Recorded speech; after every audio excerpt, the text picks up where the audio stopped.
gis ay drépano SS yoo xam ni dañu wuute man SS la Seynabou SS la ñun ñaar mais bokkuñu ñoo bokk fi ñuy fajoo et tout bokkuñu ay garab peut-être moom buy ñëw chaque mois man mun naa toog 2 ans du ma am crise wala su ma amee crise it dama koy gérer comme li may wax marsaasum ma ne ko journée bi rek laay xaar pour tëdd parce que depuis 3 mois maa ngi supporté loo xam ne xëy na am na drépano moom wala keneen bu koy dal tey bu subaa il faut ñu hospitaliser ko donc ce qui veut dire que comportement yi wala peut-être organisme yi ñoo bokkul nu ñuy supporter mais li am ba am mooy feebar la boo xam ni am na ay caractéristiques yoo xam ni foo dem fekk ko fa parce que aussi yàlla dafa ma may chance ma dem fépp su ma nee fépp rek fépp laa dem peut-être Inde rek laa demul wala Chine mais fépp fu drépano nekk rek dem naa fa ñaari mbir am na ñoo bokk type de traitement lu ci ëpp ñun dañ daan dem ba dañ daan nekk Brésil toog di reetaan suñu bopp ndax da ngay gis brésilien bi sénégalais bi camerounais bi ñu toog lekk ba pare ñëpp génneendoo même garab ñu xam ni bokkuñu fuñ dëkk bokkuñu mais xam nañ ne au moins traitement bi c'est à base de fer ñu ngi ko yor benn ñaar ñëpp d'accord nañ ne métit ku amee drépano xam métit même bu dee AS di nga yeew yenn saay biir daane la wala bopp buy métti wala yenn saay douleur boo xam ne da ngay waaru mais nag boo gisee forme yi li tax ñu naan AS SS wala beneen forme ci ndono bi la man dama di koo xam ne dama d'accord ne drépano kenn du ko xeebal métitam xam nga depuis le départ Sénégal bi ñuy njëkk a découvrir premier cas drépano fii parce que boobaak léegi 1904 ak léegi yàgg na benn étudiant boo xam ne bi muy décédé amoon na 34 ans kooku ci moom lañ njëkk a gis drépanocytose muy falciformation alors leen rek laa xam ne d'accord nañ ci moom mooy ñii dañ koy donn ci ñaari waajur comme ni nga xam ni moom lañ koy faral di defee ci film bi xam nga mais am na ñoo xam ni comme kii defi dara mu ne la kirtim man situation yu bari yu may dund parce que man souvent dama koy wax sama jigéen marsa man des fois damay tëju sama bureau man kese ma yuuxu parce que en fait suma problème moom mooy dama feebar dama am problème comme ñëpp mais Sénégal amuñu psychologue te feebar yi dafay laaj psychologue suivi boo xam ni nit ki yenn saa yenn jafe-jafe yi il faut moo ko psychologue malheureusement jàpp nañ ne man maay psychologue bi drépano yi ba tax na consultation xale comme mag dañ la may envoyé kooku yenn saa yi day ñëw wax ma problème boo xam man lu ko raw laa fanaanoo alors du coup te beneen problème bi muy posé moom mooy nit ñi il faut que ñu accepter ne muy AS muy SS métit la avant tout non métit la drépanocytose du sibbiru wala ay yoo xam ne non feebaru douleur la c'est comme ça qu'on l'a défini c'est une maladie de la douleur avant ñu naan kii am na AS wala SS drépano ku ko yor xam métit soit nga muñ ko wala nga wóyaale ko wala nga xam ni nag lii mënatoo ci dara nga tëdd moo tax man hôpital dama naan kenn du xeebal kenn sa métit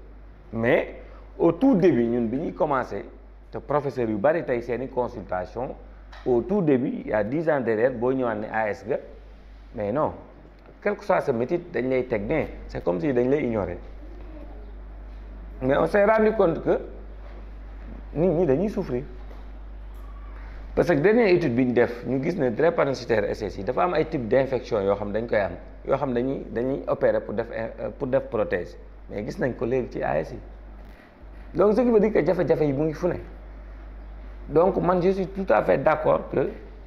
muy sunu nijaay ba Camara ak comme Ajaratu ni mu ko waxee douleur du ñàkk alors yaram buy tàng moom ñun li ñu ko définir muy drépano muy munti doon biir yaram dafa am lu koy aar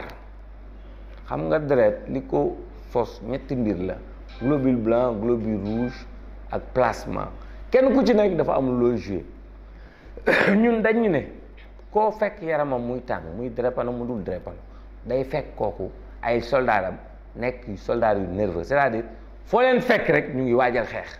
drépanocytaire mooy koo xam ne foo ko fekk il a le sang chaud parce que jàpp nañ ne lu leen ne jàpp rek il faut ñu song ko ba tax na situation boobu globule di nekk mooy waral nit ki toujours yaramam day tàng donc ça moom des fois nit da ngay gis nit koo xam amul sax drépano da ngay jàpp ci loxoom nga gis ne yaramam dafa tàng c'est parce que en fait ci biir ñi nga xam ne ñooy aar yaram bi organisme bi ñu ngi nekk en situation d'alerte nekkuñu di nelaw daal donc loolu moom mooy waral de manière générale yaram buy tàng loolu lañ koy faral di expliquer. alors fer wala traitement du ma ciy sori parce que fer dafa complexe ndax man pharmacie laa def fer paracétamol ibuprofène sénégalais daf ko ñeme. ibuprofène du ñàkk fayda bi nit ñi di fooyee maa ngi ceeg encyclopédie boo xam ni 476 pages la pour vous dire que du garab bu ndaw mais tey ku tourné rek dinaa la jox ko ibuprofène wala non jox ko paracétamol alors que warul demee noonu malheureusement drépanocytaire ku ko wax ne fer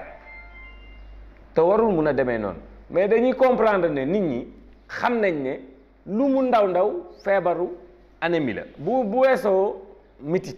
feebaru deret la mais feebar la boo xam ne lu ëpp ñi ko yor dañuy ñàkk deret ñàkk deret boobu moom mooy tax nit ñi di def lien entre fer ak ñàkk deret da ngay gis drépano boo xam ne dafa feebar de au lieu mu jël garab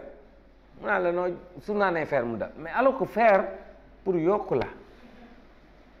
du arrêté calmant da ngay gis koo xam ne day ñëw sa bureau ne la man dama gëj a naan fer moo tax ma feebar non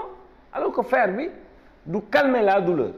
fer bi day tax doo yegg ci yenn niveau anémie yi c'est aussi simple que ça mais aussi li gën a dangereux mooy nit ñi dañuy dem di jëlal seen bopp fer alors que feebaru fer ñaar la ki nga xam ni dafa anémie feebar la mais ki nga xam ni tamit deretam dafa feebar la te loolu dañ koy faj bu leen teg ni ñàkk deret rek ay feebar déedéet am na ñoo xam seen taux dafa ëpp ba tax na seen xol yi am na ñu bari tey ñu ngi feebar ay feebaru xol mais parce que seen xol li muy battre moo bari li muy pompe dafa bari ndax deret ji moo bari te ñooñu dañuy def ay traitement yoo xam dañ koy wàññi donc moo tax man fer toujours dama du ma ne nit jëlal dafa am benn médicament de base boo xam ni paracétamol la moom moo apte métit bu mu munti doon selon dosage bi rek mais man bu ko weesoo en tant que pharmacien wala li ma ci xam du may wax nit ki jëlal lii jëlal laa parce que am na aussi ñoo xam ni boo ñu naanee paracétamol amul problème mais am na ñoo xam ne dañ ko allergie bu ñu ko naanee da ngay gis seen yaram def bi ci ainsi de suite donc yooyu ay type de traitement yoo xam du ma koy faral di wax nit ki tëb man li may wax nit ñi moom mooy ku ci amee drépano xamal ni da nga juddoo moom da ngay deewaale ak moom non bul gëm ne da nga koo jëlee sa bàjjen ba ca xombal wala sa maam bi nekk Tataguine déedéet ci waajur lañ koy jëlee ci papa wala ci yaay wala ci papa kese wala ci yaay kese kenn du ko jéggaane kenn du ne non man de suñu kër kenn drépanawul waaye sama bàjjen marsaasu dafa drépano wóor na ma ne moom ko wàll non ça n'a rien à voir non c'est que damaa yàgg ci système bi nit ñi di ma wax loolu ay yoon ba fu may dem dama koy bëgg mu leer drépanocytose dañ koy donn ci waajur bu dee bu metti bi ci ñaari waajur yi la muy ndey ak baay bu dee bu fekkee bu oyof bi la muy AS ci kenn ci waajur yi la muy yaay wala muy papa kenn du ko jéggaani ca maam ja ca xombal wala ci bàjjen marsaasu amul pour muy leer parce que da ngay gis nit ku ñëw ne la man dara jotuma waaye sama soxna si jabar yi doom yi moom yëpp c'est pas possible quoi wala nga gis wujju problème yu bari fi ne nii foofu la fe benn góor am ñaari jabar alors kenn ki doom yëpp a drépano SS ki ci des doom yi même bu dee ay AS rek feeñul tëralu leen mais problème bi ci papa ji la mais du ko nangu bu ko defee kër gi commencé ñu naan moom de lu mu jur ay xiibon fekk ndeyi mbili gaa ngi ne ceel ci biir kër gi jàpp njàmbaram teg ni wér na te moo gën a wéra di ñëpp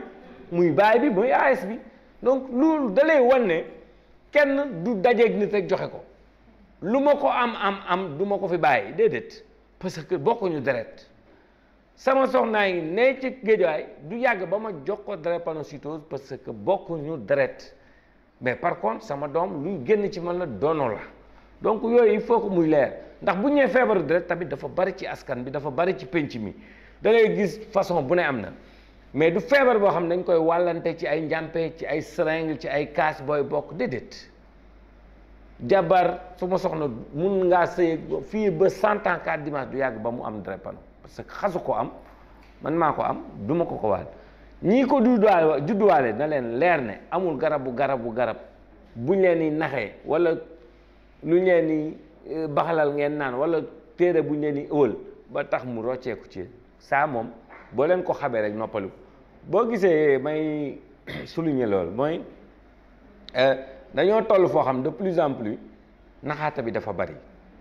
te aussi ki nga xam ni dafa am métit yenn saa yi day toll foo xam ni loo ko jox mu jël loo ko wax mu gëm yenn saa yi ñu indi hôpital drépano boo xam fu ne ñu ngi fa takk mbuuj dañ koo takk xaaw ba doo xam yére bi mu sol mu nga jugee xombal sama dëkk ba wala mu jugee Bambey wala feneen ak feneen mais fekk demeewul noonu boo ko gisee bët yaa nga jaune dañ koy baxalal garabu pays ba da ngay yombi ñu naan dafa pays nangam fekk demeewul noonu dafa am yoo xam ni caractéristique u drépanocytose la.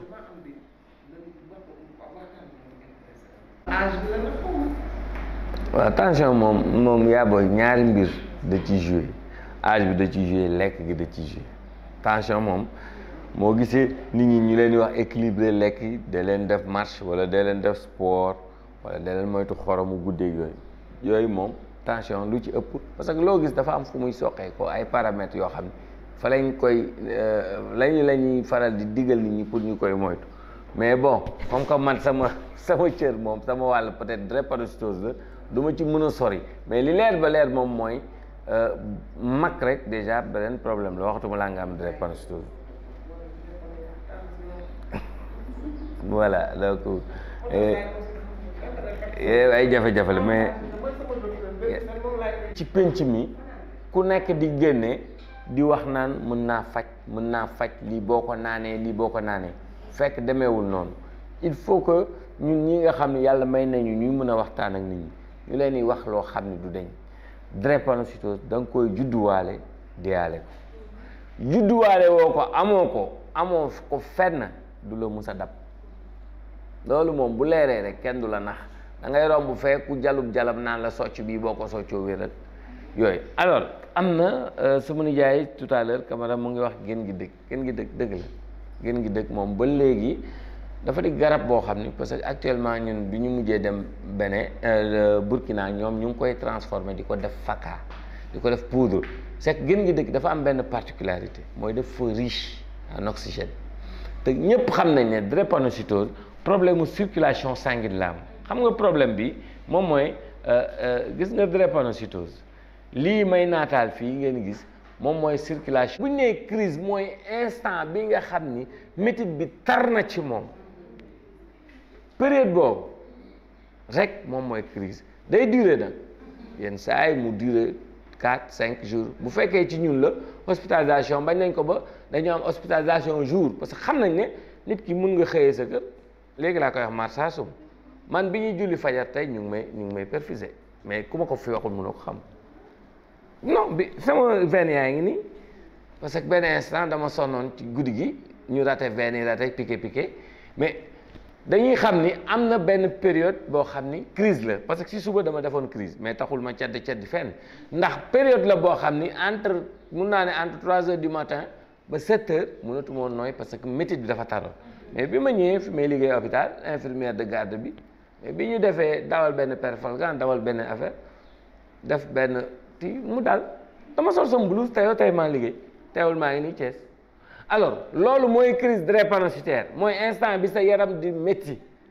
nañuy bàyyi di romb nit muy tuuru di naanum soow ñu naan ko dafa crise non il faut qu'on arrête parce que dafa am baat yu bari yoo xam ne fi mu ne ñun moo taree faj gi yomb da ngay gis koo xam ni day dugg ci kër rek ñu ne moom day dafa amee drépano mu ne day crise yóbbu leen ko ci góor gi ne xombal non crise moom mooy bi nga xam ne te nag yenn saay métit boobu day métit bu tar du douleur simple c'est des douleurs très atroces yoo xam ne nit ki des fois sa soxna sax dina la nijaay ndox a ngi nga naan ko yow la kan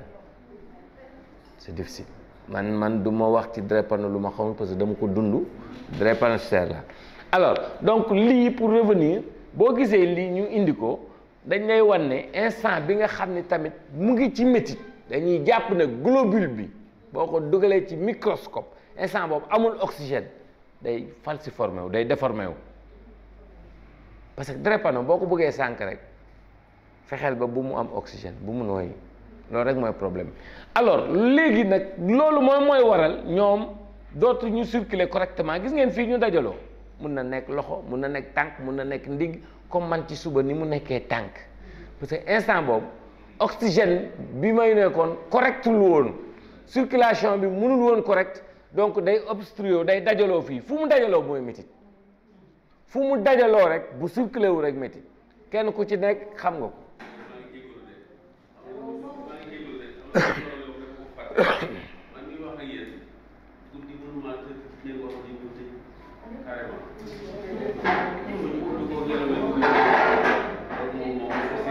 bi loolu moo tax ñun moom la ñuy woowee éducation thérapeutique c'est-à-dire kenn ku ci nekk da ngay génne li nga xalaat ñu séddoo ko parce que am na yoo xam ne tey bu ñu ko réglé wul fii xamuñu kañ la ñuy gisee alors donc lii moo lay wan ne fépp fu mu bloqué wu rek instant boobu métti a ngi fa mais nag bu leen gis drépanocytaire rek naan ko yow sa globule bi dafa weng wala baaxul déedéet c'est-à-dire instant bi ñun ñëpp a bokk ñu sang bi di circuler mais si suba bi may am métit instant boobu oxygénation bi dafa matutul woon moo tax fi mu doon bloqué te man su ma tànkale woon ma amoon métit donc loolu moo waral lii dañ koy faral alors lii ngeen gis yëpp ñu jëmmal ko moom mooy fi mu nekk fu nekk lay métti drépano moom amul xaaj ak seet moom daal fu mu war a fu mu dox ba yegg rek mun na ko fa jàpp moo waral da ngay gis nit ki di wax tànk bi ñi naan conco mais nag articulation yi lu ci ëpp articulation parce que articulation yi tamit boo xoolee circulation bi dafay xaw a difficile alors ñun dañuy faral di wax toujours ne tey boo taxoon fii sànni loo xam ni banaana la loo xam ni pomme la day dem mais bu dee banaana mënul sori noonu lañ koy faral di naataale parce que feebar la boo xam ne jafe-jafe yi ñu ci am yëpp mooy déjà baatam sax ci olof dafa amul boo nee drépano ci olof kan moo ko fi mën a wax amul il fut des temps amoon nañ fi projet demoon nañ fi ba université avec professeur Saxeer ñaar je pense moo fi nekkoon pour ñu xool ban tur la ñu war boo ko waxee rek ñu xam ne drépano xam nga tey boo nee sibiru ñëpp xam nañ ko mais drépano rek la ko nit ñi xamee mais nag koo ci laaj noo ko gisee mu tekkil la ko ñii naan la day mel ni dañuy dëbb sama yax yi ñi naan la dafa mel ni dafa am ku taxaw sama dënn bi loolu yëpp c'est pour montrer que drépanocytose c'est avant tout la douleur maladie de la douleur la donc c'est très important ñuy bàyyi xel ci xale yi xam ne duñ tricher mais aussi ñuy bàyyi xel ci ñi ñuy liggéeyandool parce que yenn saa yi da ngay gis nit nekk ci service am chaque jour mu tëdd ñu naan may dafay tappale waaye lii dafa mën a nekk si lii mën na nekk effectivement mën na nekk pourquoi pas mënul nekk c'est de la douleur tayu ko tegu ko boppam alors donc vraiment loolu dañ koy faral di jëmmal à travers ça alors donc lii tamit dama koy faral di ko wane parce que nit ñi dañoo gaaw ci drépano la bu yeboo rek ngeen jox ko wàllam ci miraas bi xam ne léegi mu jóge fi c'est pas comme ça mais li bon moom mooy ki nga xam da nga koy stigmatiser da nga koy teg de côté des fois jàngalekat yi c'était la même chose mais il faut que aussi ñu nangu ay berko ay bu mu mën c'est pas ça donc vraiment loolu moom laa doon indi ci réponse par rapport ak ñaari questions yi en attendant yeneen questions yi di. moom bi dañuy wax man leen est-ce que man mos naa dégg fenn fi ne dañuy wax mais man kii trop pour ñu comment faire donc je suis désolé ñu ne moom tey jii moom si la depuis 2005 jusqu'à présent je vis avec mon handicap. tey nga yàlla doon na suy def mais teewul sama jaay yi ko gën a posé di ko gën a yàq. donc parfois tamit aussi ngay jógee crise dama dem hôpital la fois passée mu dem naa hôpital sama loxo bi ma expliqué médecin bi benn assistant ñëw ni ko da ngay nekk ba pare wala da ngay def mu ko ngay nekk ba pare dama mu liggéey waa sama cousin ñu jël si ko ñu gis wala ci guddi gi laa ko mujjee demee parce que mënuñu ko ma dem fekk médecin boobu waay mais ma fekkoon ñu may wër nañ la soog a soog nañ ko ñu ma amee ñëw bopp yi ngeen koy liggéey ba pare maa ngi xamee si bopp bi ndékki wu ma. ma ne maanaam ngeen gën ma ko rek leen da ngeen di dégg man dama leen di fa dem mais léegi nag ci guddi gi mënu ko ñu métti boobu. maanaam ma gën si waat boobu d'accord. maa ngi tudd Fatou Cissé di réforme si AS yéen koo xam nag ñoo xamee si ay ci kii la réforme 5 ans moom mais nag souvent daanaka kii feebar di am ay bopp yu méttee ak yooyu yëpp yaram yu métti. mais bi ma demee dañu ma woon kii ba dañu ma woon migraine je suis chef migraine la. léegi nag may jël garabu migraine bi ay migrage rek crise bu ñëwee rek ma jël ko après tamit bàyyi finalement affaire bi ñu def dara du marché. mais toujours man li ma naqari ci feebar bi yàlla mooy tege feebar sax mais nag li ma ci naqari mooy. feebar bi fekk nit ñi dañ ko minimiser. ça c'est vrai. dañoo minimiser bu baax ba hôpital boo defee soo nee directement AS docteur rek toog fee jël temps lii yëpp bu leen di fontoo feebar feebar soo demee hôpital pour ñu may la 2 jours problème la bi nga sax dina repos dañ lay seet jox la kii ñu lay faj sa ay bopp yu metti bàyyi la def te li nga wax ku nekk sa yàlla yaa xam ne ci nekk. da ngay wax ak nit ki léegi à la minute mu gisaat nga tëdd dafa mën a tàppale koy liggéeyee dafa mën a tàppale dafa mën a kii parce que xam nañu nekk sa yaram dafa tayal dafa bëgg lu yomb fekk du loolu yow yaa xam ne lay dal ndax da ngay liggéey ba wàcc dem fanaane loolu bu nga set nga xëy war a ñëwaat comme ku mel ni yow xëy war a ñëwaat école soo ñëwee mooy defal xale yi parce que yow yaa ngi fanaane nañ bu nga set ñoom xamuñu côté yi nga nekkal ñeneen ñi nañ comprendre ko xam ñeneen ñi duñ comprendre donc maladie bu naqaree gérer la parce que nit ñi comprendre ñu xam nga maladie bi ñun aussi amoon nañ problème mais vraiment gannaaw yàlla ñu ngi gërëm bu baax maam saa si li nga xamante ne moo tax ñun léegi ñu xam si feebar lan la parce que man bi ñu ma diagnostiqué loolu dañ ma rek yéen diagnostiqué xaw ma ma ciy def ay sax ñu laa ko école moo ma gis samay symptôme rek ni may defee sama comportement mu ne ma yow demoon nga fi test nga ne mu nga war a ndax lu ma la gisee parce que moom xam na après ma dem effectivement mooy loolu mu orienté si maam saa si ma ñëw beneen cousin tamit gis ma ni may feebaree mu daal di boole moom mais ci la vraiment ba ma xamee li ma daal ci laa sant alhamdulilah parce que léegi xam naa lan moo ma dal ma xam na loolu mais xam nga dafa foofu tey nga feebar suba nga tëdd dérange nit ñi dina taxé lu ne te xamoo li la dal mais xamuñu mais boo demee ba xam ko léegi ak fierté da ngay wax ni lii mu ma dal moo tax buñ la gëmee ñoom la conseillé buñ la gëmee ñoom la conseillé mais au moins c'est conscient li may ñaan rek mooy association boobu am naa ni seen liggéey moom yi ñu koy def bu baax parce que am nañ ci ay jéego mais loolu ñu gën a mën a jégal ci sensibilisation. surtout au niveau des hôpitaux. wax ak médecins yi wax ak docteurs yi ñu xam ne vraiment ñun tamit dañoo feebar li ma koy wax parce que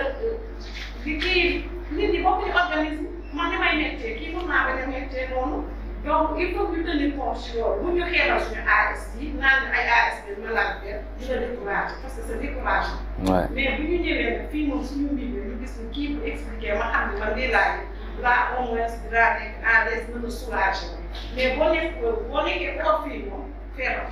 waaw loolu daal laa am mën a si apporté. communication il faut commencer par quelque chose gis ngeen tant que ñu ngi dem rek nit ñi au fait ñun lii pour démarrer ci dernière question bi peut-être ci sànq peut-être question madame Cissé bi Fatou Cissé bi peut-être communication de masse dafa am mais communication des pairs tamit dafa am gis nga nit ni mu saf ki ko màcc rek moo ko xam alors association sénégalaise de lutte contre la drépano bi tax ñu sos cellule Thiès loolu mooy rôle am mooy yéen kenn ku ci nekk rek nga sentir ne am na ñoo xam ni ñu ngi am yëg-yëg bi nga yëg-yëg alors bu ñu jëlee par 3 je pense 4 5 questions ngi fii mooy ñu commencé ci benn SS defe naa benn SS laa fi giseegum mooy sëñ bi Sarr Abo c'est vrai handicap bii ngay wax ni man gis naa benn drépano SS boo xam ni dafa silmaxa ndax erreur technique parce que xam nga problème yi comme li nga wax ni da ngay ñëw wax ne leen clairement lii la personnel de santé la mais ñun dañoo am benn handicap bon ci hôpital laa nekk ak Marsassoum ana ICP mais ñun ñëpp a yem dañoo am benn défaut mooy lu ci ëpp personnel de santé ñun ñëpp am défaut benn défaut la man sama bopp yenn saa yi daf may dal damay am malade mu nekk ci beneen hôpital ma ñëw gis souvent ni ñuy posé lii wala ma xam ne lii doxul su ma koy wax rek avant ngay présenté wu sax mooy la gënoo ma xam sama liggéey ça c'est défaut la quoi défaut la boo xam ni il faut que ñun ñëpp ñu nangu ko xawma ana jami ICP pour ñu xam ni souvent aussi nit ki dina gën a xam gis nga ñun bu ñu demee de plus en plus bu ñuy voyager xam nañ ne li tax ñuy gën a voyager suñu voyage yëpp presque ay am njàng la c'est-à-dire ñun dañuy bu ñu demee ci benn dëkk ñoom dañuy xamal ñu ne société civile bi dafa am importance ci biir système sanitaire bi dañoo toll foo xam ne maladie chronique dootul garab déedéet lii nii éducation thérapeutique lii dafa am solo lii c'est des projets gis nga Sénégal boo ñëwoon tey ministère nga déposer éducation thérapeutique xam nañ ko de ci prise en charge la bokk prise en charge bi malade mais duñ ko mës a financer mais tubaab bi nga bind ko nga développer ko expliquer ko moom da ciy gis intérêt parce que day xam ni day faj ndax tey liñ fi wax nii ñu bari dañuy génn soulagé wu sànq maa ngi wax ak docteur Indou mu ne ma tey dafa recevoir benn xale boo am 9 ans mais xale bi tey dafa ubbeeku te xale bi buy ñëw hôpital rek dafay crispé wu bon mu ne muy waxtaan ak moom ba ne ko waa tey lu xew mu ne ko kon yëgoo lu xew journée mondiale ren fii lañ koy organiser donc ce qui veut dire que nit ñi dañuy les semblables day permettre ñu épanouir tey nii ñu nekkee nii amoon naa métti dans ci suba mais xamoon naa dinaa ñëw Thiès donc tey am na fi koo xam ni dina fi dégg loo xam dina xam ni la mu gëmoon ak li am bokkul tey nit dina fi jógee xam ni AS ku la ne AS doo feebaroo nga ne ko merci mais li ma yëg maa ko yëg te du tee li ngay xam di nga ko xam li ngay kaas di nga ko xaar dootul ñu la waxa ci dara ba mu naqari la kenn du la ne non yow say doom ay xiibon rek la wala SS handicap la wala ainsi de suite non parce que da lay wóor ne génne nga ci discussion boo xam ni say père ñoo fa nekkoon parce que lii dafa di séance yoo xam ni dañ koy war di tenir tout le temps man dama am projet man yàlla dafa def ku nekk ak lii la yàlla may peut-être projet yi en matière d'éducation thérapeutique causerie communication toujours rek damay bind chaque fois damay bind et c'est financé ça fait presque plus de 10 ans yoo xam ni même chose la te noonu laa koy gérer mooy damay fexe ba Thiès di ci gis seen bopp Saint-Louis di ci gis seen bopp Dakar di ci gis seen bopp te du lenn lu dul loo xam ni dañuy créer les conditions wut ay dépliants ay films toog def ay formation pour que nit ñi gën a am beneen gis-gis ndax docteur bi c'est pas parce que def nga fac médecine que jàng nga drépano ah non da ngay def fac médecine ba génn les maladies drépano lu ci ëpp boo defal spécialité boo defal spécialisation les maladies dañ koy am rek fu ñu koy dugal ah c'est des maladies chroniques c'est des maladies héréditaires ainsi de suite mais il faut que nga def hémato pour vraiment impliquer wu plonger wu ci drépanocytose non parce que le dentiste il sait pas ce que c'est que la drépano chirurgien bi day opérer mais xamul luy drépano alors malheureusement bu nit ki ñëwee ne ko non defal ndànk man lii laa des fois am ñoo xam dañ koy nangu mais am ñoo xam dañ ko nangu man dem naa mission Podor Njum laa dem mission avec programme Palu mais bi ma demee dama nekkoon Ila Morphine ci àll bi poussière bi et tout mu jàpp ma guddi gi bi ma ñëwee ay 2 heures du matin mënatuma nooy mais bi ñu yeggee à l'hôpital de Ndioum dañoo yegg si waa ji ma fa fekk dañuy dawal rek avant muy def dara laa ko ne drépanocytaire laa mu ne kan laa war a woo wala lan laa la war a defal il l'a reconnu parce que xam na ne xam ko mu ne waa grand man de fii li ma fiy gis kaa bariwul mais jàpp naa ne drépano dañ ko war a oxygéner aussitôt dafa dem wuti oxygène bi mu paree ba ma ximal ko la ma ne wax man lu ma lay bindal ak nan la mais kooku ba léegi ñu ngi envoyé da parce que xam na ne jàng na médecine mais jàngul drépano te aussi nit ñi dañuy dox tey malade laa mais dafa am man médecin laay mën a moom mooy mën a wax lu ma xamul ci drépanocytose da ngay dem ba yow étudiant bi nga xam ni dafa war a bëgg a doon médecin day defi thèse am doctorat am day ñëw ci yow di def recherche da nga koy joxe ay information yoo xam da lay leer na ci yow rek la ko mën a jëlee mais kon xam na looy xam alors donc il faut que ñuy souple mais aussi comme ni mu ko waxee vie sociale bi daf ci peser muy madame muy Fatou Cissé wax na ko Abo wax na ko je pense Mame Diarra Ba wax na ko madame Coulibaly tamit wax na ko. dafa des dafa am beneen problème bu des mooy spécialiste yi quoi qu'on dise dafa des li tax mu des moom mooy c'est pas parce que Thiès région la que Thiès am na hôpital de région que dafa war a am un spécialiste par force daf fiy nekk non des fois tu trouves pas de spécialiste sincèrement parler te yenn saa yi da ngay feebar da ngay dem fekk koo xam ni ñoo xam ne xamuñu.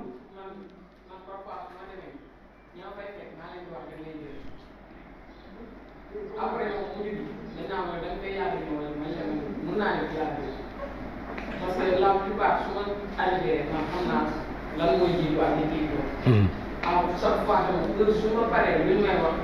yaa ngi naan faire man la léegi ñu bind ma ak tool. su demal jël ko. demal jël ko.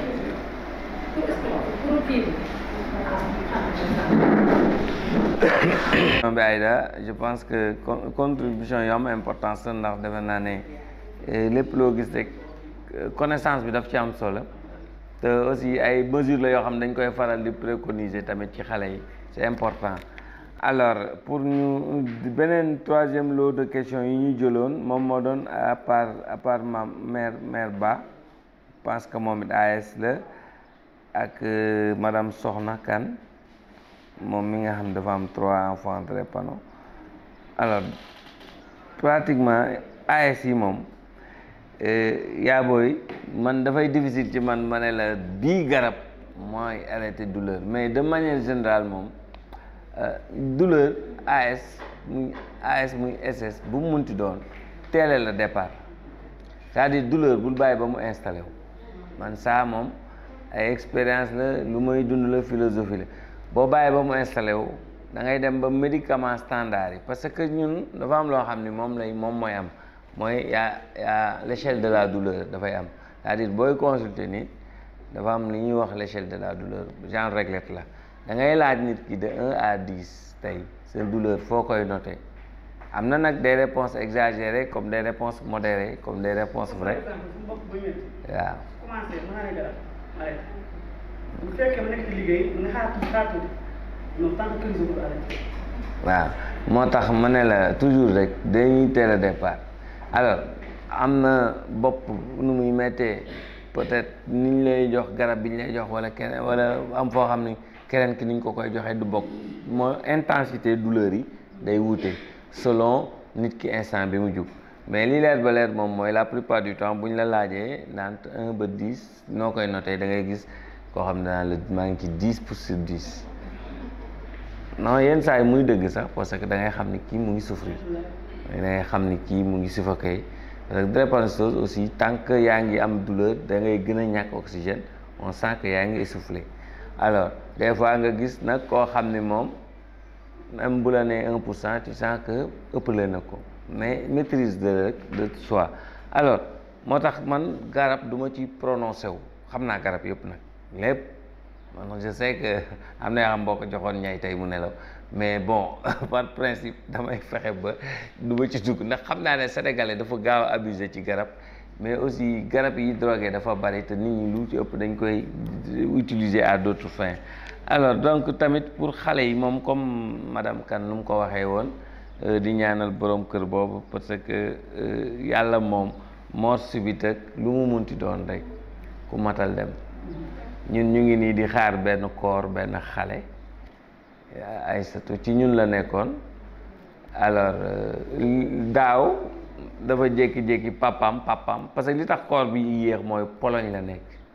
fii la nekkoon ñu koy suivre bi mu ne xale ba léegi amul benn problème vraiment dépend comme ñëpp ça va alors papam nekk foofu mu ñëw fa vacances papa ji ne ko toogal far jàng inscrit ko et tout jour bi mu gaañ ci suba ga la waroon defi benn examen de xawma la alors donc pour vous dire que fa nga war a dem rek fa ngay dem il fallait que mu yegg dëkk bu sori boobu Pologne pour décéder foofu surtout fi mu ne wala peut-être fi nga war a matalee fa ngay matalee donc dee moom dee la rek nañ ñaan yàlla rek ñi fi jógee ñu ñaanal parce que daaw heure bi maa ngi woon toog fii laa toog photo yaa ngi ci ordinateur bi sama jigéen a ngi toogoon fii ñëpp xam ko mu may tafu fu ma toog nekk sama lépp kumba sànq maa ngi julli toog fële mais sama xel yëpp ci moom la nekkoon parce que c'est la première fois ma ñëw Thiès wala c'est la première fois may def dara te nekkul sama wet c'est impossible au bout de 18 ans on a tout fait ensemble dañ daan dem mission sax ni góor jigéen ñi tëddi fële defe naa Marsassoum ànd nañ Podor mais lu nit teel yow boo ñëwee fekk ko fi ma tëdd donc c'est pour vous dire que àdduna feebar ak dee moom ça n'a rien à voir te bokkoon na ci drépano yi nga xam ñoo gënoon a résistante ànd naa ak moom 18 ans benn yoon laa ko mos a gis mu am métit ay règles douloureuses woon bi mu drépano bi ko feebar bi daanelee ba ni muy jàllee benn instant dama ko ne ñaw baax na ci sax ndax nit ñi xam ne drépano nga am na man je me suis battu pour que benn enseignante jóge Kédougou ba actuellement mu ngi école 20 bu Guédiawaye waaye nag yenn saa yi nga defal nit lu rëy mu romb la mais du ma ko regretter parce que taxul woon ma koy def kooku yàlla dafa def ñu affecté ko école boo xam moom ak sama koño jàkkaarloo xamatul lu ma sant parce que bi ma koy def doomam dafa amoon insuffisance cardiaque mu nekk Kolda man dama doon xeex c'est vrai que bénéficié wu na ci parce que affecté nañ ko Dakar ci këram mais doom ji nga xam nañ ko doon suivre cardio muy xale bu ndaw xam ne mérité wul souffrance bi mënul woon dëkk Kolda moo taxoon ma doon fighting du ma ko fàtte mu Souran moo doon miss instant boobu Ibrahima Ndiaye moo doon chef de cabinet benn waaye ju gàtt nii mu ne ma dangaa sant Ndiaye ma sant Ndiaye moo tax ma comprendre la mais fët bi nga nekkee je sais que du neen parce que drépano yi am na ku ko wax léegi dañuy nerveux lu ci ëpp mais c'est parce que on encaisse la douleur gis nga dafa am loo xam ni boo dëkkee balaa nga koy xam man ndax man damay recevoir ay ñoo xam ne seeni soxna ay drépanocytaires lañ damay waxtaan ak ñoom pour que ñuy dal ci kër yi pour que ñu leen di comprendre parce que aussi suma rôle loolu la mooy fexe ba fépp fu drépano nekk rek ñu comprendre ko muy ci néegu sëy yi muy ci école yi muy fu mu munti doon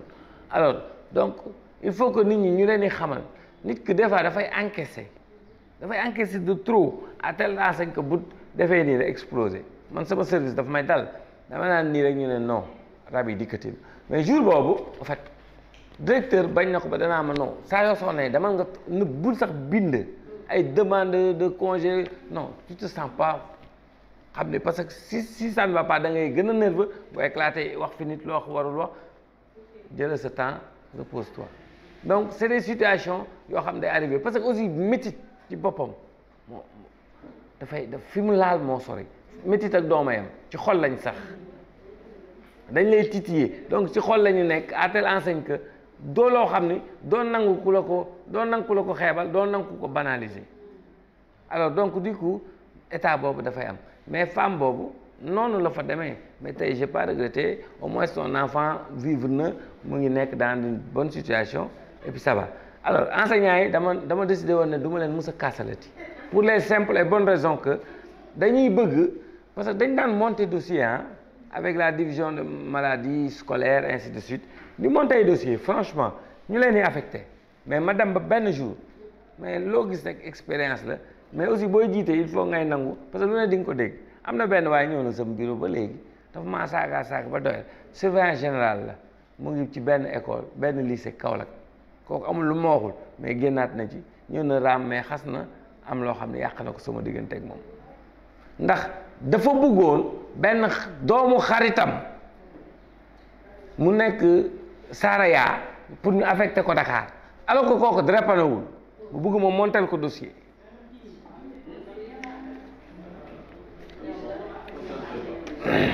ma ne ko avec tout le respect que je vous dois dafa am yoo xam ne du ma ko def mu ne ma ne ko dama bëgg ëllëg fu ma taxaw ñu ne ma lii yaa ko wax maye maa ko wax mu ne ma tu es irrespectueux da nga naa mais après on a compris mais teewul wax na ma loo xam peut-être des na mënatuma ko baal maa ngi négocier ak moom day ñëw waaye moom fils parce que lu ne ji naa ko man mais loolu yëpp dañ koy dund en tant que leader en tant que personne yu nekk ci association yi ça moom mënoo ko bañ donc moo taxoon ma ne enseignants yi dama leen di pare ci non c'est vrai à plusieurs reprises monté nañ dossier ñu am rapprochement parce que dafa am loo xam ci charte yi la bokk c'est un droit des drépanocytaires mooy le rapprochement du lieu de travail le rapprochement du lieu conjugal, mais aussi le rapprochement de l'école. Et une bourse pour les étudiants drépanocytaires de forme sévère. Donc, loolu dafa fekk lu ñu voté la. C'est des lois qui datent de 1984 avec Iba Der Thiam quand il était ministre de l'éducation. Man lu ma wax ci drépano rek dama ko xam. Et ça, c'est des documents que j'ai. C'est ces documents yooyu laa daan pare moom laa daan yor toujours pour xale yu bari. Et ils ont le droit de redoubler à N fois. Xale yu bari dem nañ ba di leen dàq. Mais il suffit que ñu doon monter dossier boobu avec copie de cet arrêté pour que ñu reprendre leen. am na fi benn xale bu jigéen léegi ndeysaan man na yàlla day def lu ci yëpp damay dee ci yow mais boo ma rombee sax bu affaire yi doxee doo ma nuyu non sérieusement xale boobu bi muy def seconde lañ ko dàq ñu xeex ba dossier am taxaw léegi am na jëkkër nii la may rombee bu ñëwee consultation mais bon sant parce que au moins xam naa ne am na lu ma def jàngam continuer ko na ko am na bagam et puis ça va man fierté boobu rek laay am parce que du dërëm boo yëkkati jox ma ba mu régler sam problème c'est pas un problème parce que ki nga xam ne day bind projet ay millions tubaab bi ñëw financé ko su ma neexee ma def ko suma compte du ma ko def mais dama koy def ay séance ay ETP ay flyers ay formation di ko delloowaat ci nit kon ki ngay dimbale c'est pour dire aussi que ñun ñi nekk ci association il faut que ñuy muñ xam ne lu ne dañ koy gis lu ne dañ koy gis mais dafa am nit association dafa am vie associative am na kii ñëw tey pour benn problème su toogee 2 mois gis ko day dem yoon am na ki nga xam ne association bi bu fa kenn doon des ci moom ngay compter amul demal maa ngi ñëw am na koo xam ni day yër non c'est-à-dire du toog du bàyyi du bokk du bàyyi non du dégg du woote te foo wootee mu bu leen nii dem yoon en fait ça c'est des profils qu'on retrouve dans les associations donc il faut que ñuy xam ne nag nit ñi tamit ils ont le droit mais fexe leen ba chaque association nga am benn discours benn ay personnes yoo xam noyau la boo xam c'est compact man tey damaa am groupe yoo xam ne daf may damaa mun a waat ci sama ba mel ne duñ ma war comme ñaar ñi par exemple mandal ak ñeneen ak ñeneen parce que day am ku mel ni marsasum daf maa wóor yàlla ne tey bu amoon projet di dawali 4x4 romb moom may dox fii du tax du tey même cër la may jox te su ko neexoon du ko def donc ça c'est parce que il faut que ñu am base fondamentale boo xam ne tey ëllëg moo tax ma ko naan foo ma woo ma wuy la tey su ma demoon projet taxaw mu ne ma dama am formation 100 000 te du fi woo kenn jël 100 000 yóbbu ko tuur dara du ko ci fekk parce que j'ai la certitude que am na une confiance mutuelle et ça il faut que le médecin am ko entre le malade surtout les maladies chroniques gis nga à l'hôpital malade yu bari day ñëw ne ana docteur diw ñooy nekk fi mu demee yoonam parce que dafa am benn confiance nit ki dina wóolu nit mu yëkkati suuf jox ko mu sangoo ko wér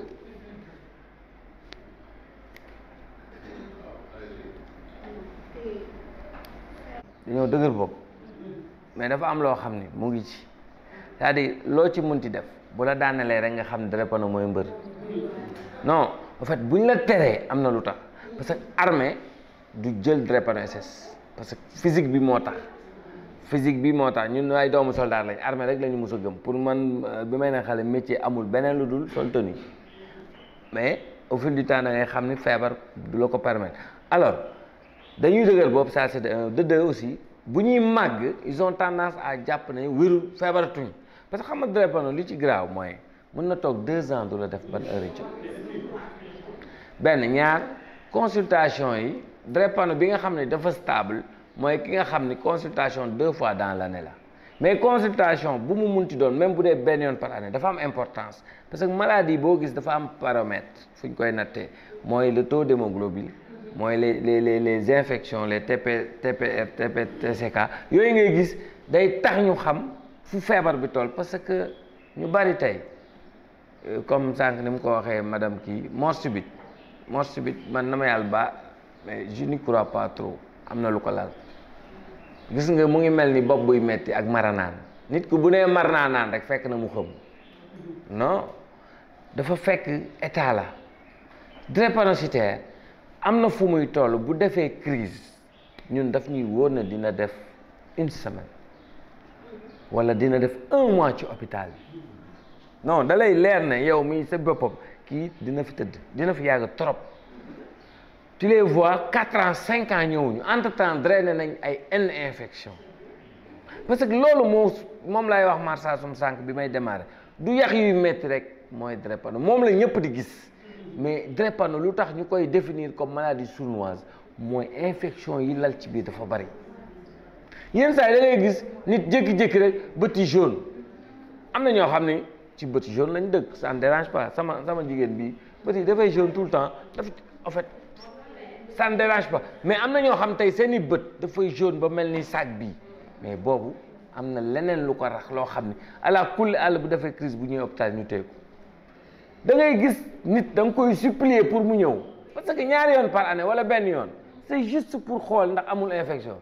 ndax xool ndax hémoglobine bi baax na mais defoo ko li may wax ci télé bi ci rajo bi moom laay wax Thiès di ko wax Dakar di ko wax Ndar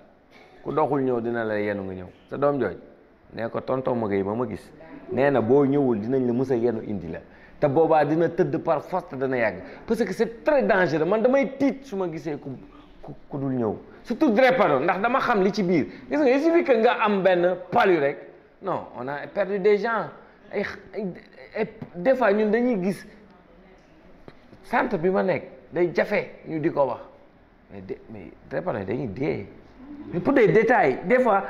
da ngay xam ne lii mënoon nañ ko éviter bu amoon suivi correct parce que benn infection bénigne ndax infection tant que yaa ngi ko am ma xamal la nag infection tant que yaa ngi ko am sa yaram ñu xam ko ñu ñàkk ko xam crise bi du dañ yenn saa yi nit crise da nga naan mais man kii wóor na mën a métitam bi lu tax du dañ une semaine ba morphine dañ la koy tegal di la titrer chaque 4 heures de temps dañ lay jam morphine ba mais tant que éliminer wuñ infection parce que drépano boo xoolee feebaru noble la c'est-à-dire du feebar boo xam ni dama yàlla baal mais baadoo la du moom dafa di loo xam ni bëggul salte bëggul yi ñàkk fayda yi da ngay war a lekk correctement am looy lekk riche mbaxal yeeg yooyu neex na nag mais il faut ñu donc tu vois c'est des trucs énormes yoo xam ni il faut que ñu bàyyi ci xel xoolal baab ko ne ko mu ñëw parce que consultation de routine ala kulli àll le bien-être mën na nekk temporaire mais le problème moom mooy dafay créer situation boo xam ni nit ki day jàpp ne wér na drépano du wér te gis nga mu ngi mel ni jaamu yàlla looy gën a sori daanu bi di gën a métti c'est-à-dire looy gën a écarté wu des consultations la crise sera extrêmement douloureuse gis nga bis bu naan bërit ça va être très difficile na ma yàlla baal nag ñaanalu ma ko mun na toog 4 ans nag ça va être très compliqué wala c'est ça mais au fait man aussi comme li ngay wax rek man maa waroon a gën a soxla psychologue malheureusement maay psychologue ñëpp des fois damay tempérer hôpital damay nekk ci situation aussi très difficile ndax man li gën a dangereux mooy suma service ñaari nit lañ kenn ki ma ko sekkal mooy loolu jàpp na ne man dërëm jotuma su ma waxee mu ne ma ni ngay fonctionner bëggoo ku la yërëm alors donc du coup toujours fu ma dem damay baalu àq te defe naa marsasum ñoo bokk beneen diwaan chaque fajar damay baalu àq fu ma dem it damay baalu àq ndax du ci nit ki sax muy man muy yéen des fois ngeen tempérer seen jëkkër yi wala seen doom yi tempérer ci yéen c'est parce que c'est juste 10 fois feebar bi la wala situation yi la mais bu ñu koy jàppalante man toujours damay wax nit ñi ku ma fekk ci yenn système yi rek boo ma ci jàppee rek du baax ndax man sam bopp xam naa ne yenn saa yi damay perte réseau sincèrement parler donc damay clôturer di leen baalu àq te di leen baal xam ni il faut que ma ñibbi waxtaan bi neex na trop et que li ngeen fi ji nii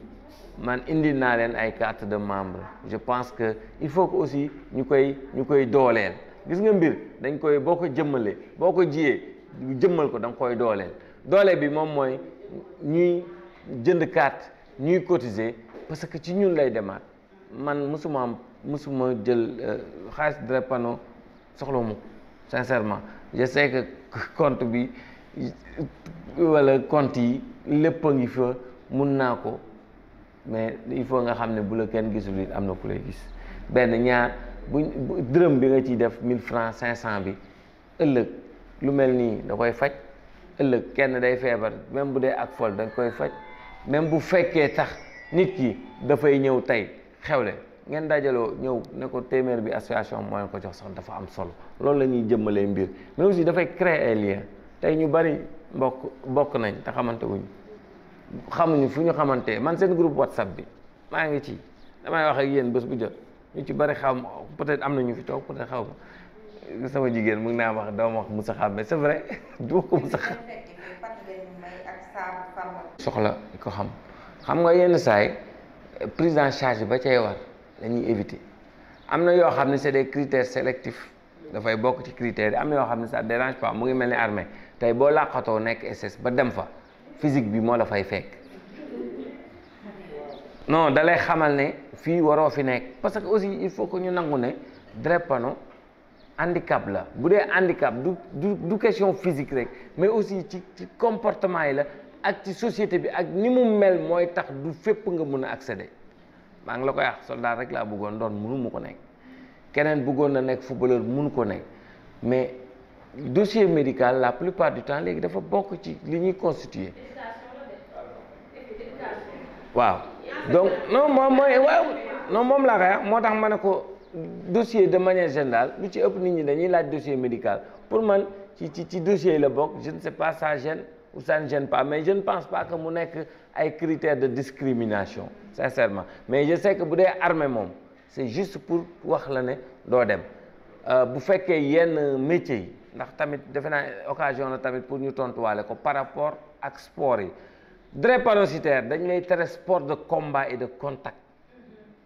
jeu de brutalité yooyu dañ koy tere mais sport modéré lañ la wax tout court c'est-à-dire bul exagérer dans toute chose moo waral xale yi di am droit à des exemptions éducation physique muy épreuve physique muy bac muy lu mu ci munti doon am nga ci droit dès l'instant que nga présenté beneen affaire tamit dafa am il faut que ñu xam ni le test d'Emel mooy tax ñu xam drépano nga mais électrophorèse de l'hémoglobine mooy tax ñu xam ban forme nga ñaar c'est pour wax sànq madame Kane je pense moo ko wax il faut que ñu xam ne yenn saa yi le test d'Emel n'est pas 90% n'est pas à 100% fiable il faut que ñuy def directement l'électrophorèse de l'hémoglobine benn am na nit ñuy def fii test léegi ñu ne dañoo positif le test d'Emel suba nga defi ko feneen ñu ne si négatif laam la bët la c'est-à-dire yow man instant bi boo ma doon liir loolu laam damaa sonn daal fi mu ne maa ngi waxee mais damaa sonn parce que mën nga gis falsification alors que c'est pas le cas suba nga ñëw fekk ma man ndekki ba bien nice tiim laam bi xam ne lii la globule bi mel mu deux résultats alors léegi dañ ne pour éviter tout ça nañuy def électrophorèse de l'hémoglobine c'est aussi simple que ça directement te d'ailleurs de plus en plus ñun dëkk yi ñu dem yëpp léegi boo leen ne test demel nañ lay reetaan parce que dañ ko teg de côté mais nag fii dafa diis gars yi nangooguñ ko tasaare un peu partout bañ naa ko ba du hôpital yëpp ko am xeex naa fi xuloo naa fi au niveau de Louga parce que dañ koy man mënuma concevoir benn société ñëw gagné ko ci benn hôpital di ko yóbbu France di ko sous-traité alors que dëkk boobu mu ngi à quelques kilomètres de Saint-Louis à Saint-Louis il y a énormément de laboratoires yu ñu mën a def électrophorèse ba tax nga koy surfacturer malade bi di ko defloo à 14 000 et poussière pour que société bi ko gagné di ci am te yow nga waroon ko mën a yóbbu ci dëkk bi nga xam ne même pas 30 kilomètres donc moo tax souvent yooyu c'est des problèmes que man dama koy vivre di ko xeex di ko xuloo ba bon à la longue boo waxee ñu ne la day histoire rek mais c'est juste pour que ñu xam ne drépano dafa métti la prise en charge elle est très coûteuse et que il faut que ñu jug taxaw bon vraiment loolu moo doon léegi non jarul may xaar reer léegi maa waxoon reer suur naa maa ngi tudd Soxna Mbaye Kane di membre ci association drépanocytaire bu Thiès siège bi nekk Goudalé ñu recevoir tey président Magaye Ndiaye muy président national de l'association des drépanocytaires du Sénégal waaw ñu ko doon recevoir pour une sensibilisation pour gën a ñaax askan wi ci feebaru drépano ak gën a yeete ci feebaru drépano bi loolu moom lañu doon recevoir tey jii di kontaan trop ndax ci information yi ñu am ci ak échange yi ñu am ak moom merci. asalaamaaleykum maa ngi tudd Serigne Abo Sarr dëkk Mbambara drépanocytaire SS waaw mu doon lu feebar boo xam ni dafa exister daal bon ñu bari nag la plupart dañuy jàpp ni amul wala demeewul noonu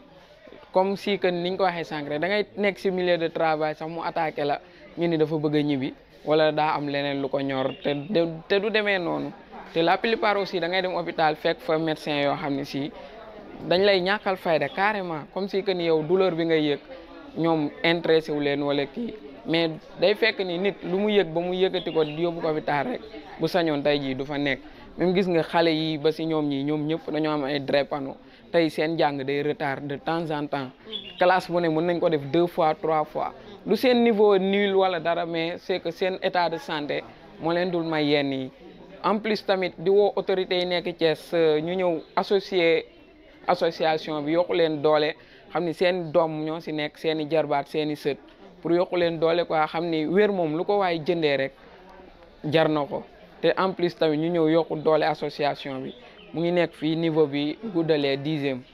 bu ñu ñëwee yokk gars yi doole bu ko defee ñi am drépano mën a yëg seen bopp bañ a dund ak feebar ak esprit mën a am esprit tranquille dans la société voilà loolu rek laa amoon lu ma ci wax. maa ngi tudd Aïssatou Bagay di bokk ci association drépanocytaire de Thiès bi nekk fii Goudalee waaw comme ni ko xale bi waxee léegi rek moom lay dolliwaat di wax ni association bi mi ngi fi mi ngi Goudalee ñii ñaan suñu autorités yi nekk Thiès les bonnes volontés aussi ñu ñëw jàpp ci association bi ndax dafa di feebar boo xam ni feebar bi yombul fajam yombul donc foog ñu ñëw appuyer ñu pour ñu mën a gis suñu bopp ci association bi dañ leen di ñaan dimbal di ñaan autorités yi nekk Thiès yëpp ñu ñëw dimbale ñu ci association bi surtout monsieur Ablaye Dieye mi nga xam ne mi ngi zone est ma koy dégg di ko jaarale ci turu madame Camara di ko wax ni nañu jàppale ci association bi ndax dégg naa lu baax li muy def Thiès mi ngi may jigéen ñi ay formation di jàppale ñi nga xam ni dañoo feebar xëy na yëgul ni am nañ fi association tey nag dama ko jaarale fii di ko wax ni ñoo ngi fi association drépano boo xam ne ñi ci nekk sonn nañu te amuñu doole pour faju mu ñëw appuyer ñu jàppale ñu ñu mën faju mën a jàng bu normal ñi ciy liggéey mën a liggéey bu normal ak esprit tranquille ñoo ngi koy ñaan daal mu ñëw jàppale ñu ci à travers madame Camara ñi koy wax Fat Kiné Sey relais communautaire merci beaucoup.